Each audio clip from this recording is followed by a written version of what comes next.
what an amazing start to the 2023 NFL season. The Detroit Lions just went into Kansas City, arguably the toughest environment to play in the NFL away, and they took care of business and are now heading back to Detroit 1-0. Such an amazingly coached game by Dan Campbell. That guy's a beast. He is a dog. Love Dan Campbell. Jared Goff played clean football. The defense was strong. The offensive line was plowing holes for the running backs. Jahmyr Gibbs played decently well, but David Montgomery had most of the lead back work, and he was also a beast, getting into the end zone to put the game-sealing score away. What an amazing game by the Detroit Lions. Love that team. This is the true America's team right here, is the Detroit Lions, not the Cowboys. This is America's team.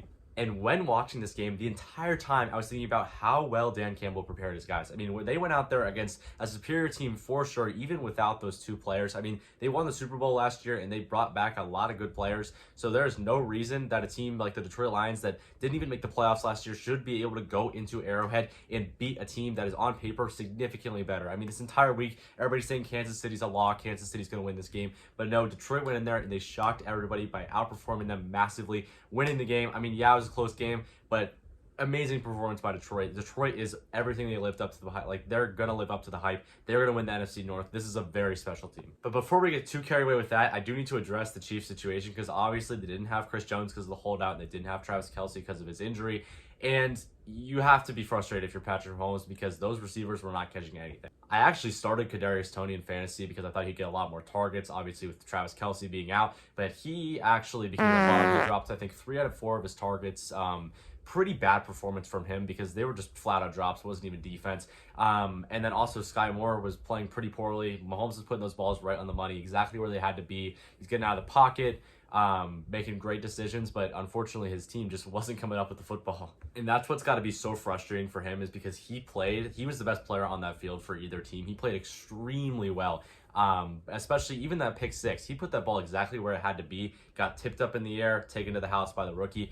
Not a lot he can do about that, and that's really unfortunate for him, because he played ridiculously well, and it doesn't matter because now they've lost, and that is unfortunate for him, and that's unfortunate for Andy Reid and everybody that's not involved with those receivers, because the receivers really cost them the game. If you're a Chiefs fan, though, you kind of still have to see the positives of the situation, which is that there's really no reason to be concerned as of right now. I mean, you're missing your top 2 players that aren't a quarterback, and the anchor of your defense is holding out right now. So that's obviously very frustrating for them. Kelce would have, I think, been enough to change the tides of that game, and they probably would have won if they had Kelce and Chris Jones.